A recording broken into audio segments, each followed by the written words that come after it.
Hi guys, আসসালামু আলাইকুম। কেমন আছেন সবাই? আশা করি সবাই ভালো আছেন। আর আপনাদের দোয়ায় আলহামদুলিল্লাহ আমিও ভালো আছি। তো আজকে হচ্ছে কি হয়েছে জানেন?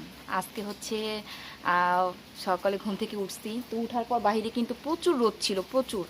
তো হঠাৎ যে এরকম বৃষ্টি এসে পড়বে, মানে এটা কিন্তু একবারেই চিন্তা ভাবনার বাইরে ছিল। বৃষ্টি আসছে আসছে, কারেন্ট চলে গেছে, এই যে অন্ধকারে আমরা রয়েছি। তারপর হচ্ছে মায়ের বাসায় যাব, এর জন্য হচ্ছে মনটা খারাপ হয়ে গেছে। বৃষ্টি আসুক আর নাই আসুক, মায়ের বাসায় তো যাইতেই হবে, এটা কোনো মিস নাই, যাওয়া লাগবেই। তো যাই হোক, তাড়াতাড়ি করে এখন একটু গোসল টোসল করে নেই। তারপর হচ্ছে জামা কাপড় ফ্রেশ হয়ে নেই, রেডি হয়ে নেই। তারপর বৃষ্টি কমলে কমুক, না কমলে নাই, আমরা যাবই যাব, ঠিক আছে? তো চলেন আমরা আগে একটু ফ্রেশ হয়ে নিই। এই যে বাহিরের ওয়েদারটা দেখছেন, পুরো আকাশ হইতেছে অন্ধকার হয়ে গেছে, কিভাবে যাব চিন্তা করে পাইতেছি না। তো যাই হোক, দেখি কিভাবে যাই।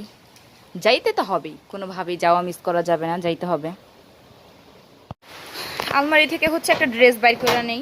যদিও আমার মায়ের বাসা কিন্তু দূরে না, আমার মায়ের বাসা হচ্ছে সামনেই, 10 টাকা রিক্সা ভাড়া লাগে। তবুও হচ্ছে সরফাইয়াম, তবুও হচ্ছে দেখা যাচ্ছে যে একটু ভালো জামা কাপড়টাই পরতে হবে, কারণ কোথাও গেলে কিন্তু মন চায় আমাদের শুধু একটু ভালো ভালো জামা কাপড় পরি। দেখা যাচ্ছে না, ভালো ভালো জামা কাপড় না পরলে আমাদের কাছে ভালো লাগে না। কি মা, আজকে হচ্ছে এটা পরবো। আসো ফাইয়াম, আসো, লাগাই দিব আলমারি, আসো, সরো সরো, আসেন। জামাটা একটু দেখি, বৃষ্টি যেইভাবে নামছে মনে হয় না যে যাওয়া হবে, মনে হয় না, মনে হচ্ছে না যে আমাদের যাওয়া হবে। এটা হচ্ছে আমার একটা ড্রেস, এটা হচ্ছে এই যে একটা ডিজাইন, এই ডিজাইনটা হচ্ছে আমি খুব শখ করে দিয়েছিলাম। বাট আমার হাজবেন্ড, ঠিক আছে, সে দেখে বলতেছে কোন গাইয়া কিসের মতো একটা ড্রেস বানাইছে। দেখে মানে তার চোখে যে কোনটা খারাপ লাগে কোনটা ভালো লাগে এটা হচ্ছে এক এক সময় বুঝি না। তারপর হচ্ছে হাতার মধ্যেও কিন্তু আমি কিছুটা মানে এটা দিছিলাম। এটার হচ্ছে মেন কারিগর হচ্ছে আমার মেজো আপু। আমার মেজো আপু হচ্ছে আমার সকল ড্রেস বানায় দেয়, সকল ড্রেস সেই হচ্ছে। আর এই জামাটাও কিন্তু আমাকে আমার মেজো আপুই হচ্ছে গিফট করছিল, এই যে এই জামাটা। এখন তো লাইট নাই, তার জন্য ভালো লাগতেছে না, তবে সেই হচ্ছে এই ড্রেসটা আমাকে কিনে দিছিল এবং সেই হচ্ছে বানায় দিছিল, কারণ আমার আপুই হচ্ছে আমার সব ড্রেস বানায় দেয়।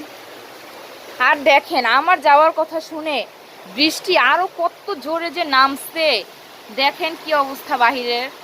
একটা মিনিট শুধু দেখেন, এই বৃষ্টিতে যাব কেমনে বুঝছেন? একবারে কোদালে কাটার বৃষ্টি নামছে রে ভাই, আজকে বোধহয় যাইতেই পারবো না আমি। মা ছেলে অনেক দিন পরে খুব সুন্দর করে একটু দুজনে মিলে বৃষ্টিতে ভিজে নিলাম। মানে খুবই ইচ্ছা ছিল যে বৃষ্টিতে ভিজবো, তাই হচ্ছে দুজনে একটু ভেজে নিলাম, মানে খুব খুব খুব ভালো লাগলো। আমাদের হচ্ছে গোসল টোসল শেষ, বৃষ্টিতে হচ্ছে অনেক ভিজছি, আর হচ্ছে ভিজার কোনো ইচ্ছা নাই। মা ছেলে অনেক অনেক অনেক ভিজছি, আজকে অনেক আনন্দ করছি। তো যাই হোক, বৃষ্টি কিন্তু এখনো কমে নাই যে আমরা যাব। তো যাই হোক, যাওয়ার জন্য প্রিপারেশন নিচ্ছি। আর আমার ছেলে তো পাগল হয়ে গেছে যাওয়ার জন্য, তাই দেখি বৃষ্টি কমে কিনা। তারপর হচ্ছে আমরা রেডি টেডি হয়ে হচ্ছে বের হয়ে গেছি, যে একটু বৃষ্টি কমছে, আমাদের হচ্ছে আর লেট করা যাবে না। তাই হচ্ছে আমরা বের হয়ে গেছি, মা ছেলে খুব কষ্ট মষ্ট করে হচ্ছে একটা অটো রিক্সা পাইছি। তো যাই হোক, তারপর হচ্ছে মা ছেলে হেলতে দুলতে দুলতে কিন্তু চলে গেলাম। রাস্তার পরিবেশটা কিন্তু অসম্ভব রকমের সুন্দর ছিল, মানে অনেক সুন্দর ছিল, কারণ এরকম সুন্দর সচরাচর দেখা যায় না। যেহেতু বৃষ্টি আসছে, জায়গা জায়গায় একটু পানি জমেছিল, তবুও হচ্ছে রাস্তার অবস্থাটা কিন্তু অনেক সুন্দর ছিল, অনেক ভালো লাগছে। তারপর হচ্ছে অনেক দিন পরে যাব, এই রাস্তাটাও হচ্ছে খুব মানে চেনা চেনা একটা রাস্তা, মানে ভালো লাগা কাজ করা শুরু করে দিছিল নিজেদের মধ্যে। তো যাই হোক, এখন চলে আসছি বাসায়। তো বাসায় এসে ফ্রেশ ট্রেশ হয়ে তারপর দেখতেছি যে মা রান্না বান্না করা শুরু করে দিচ্ছে। এখানে হচ্ছে ভুনা খিচুড়ি রান্না করছে পোলাও চাল দিয়ে, আর হচ্ছে গরুর মাংস রান্না করছে। যাই হোক, দিনটি হচ্ছে সবাই এনজয় করলাম। আল্লাহ হাফেজ।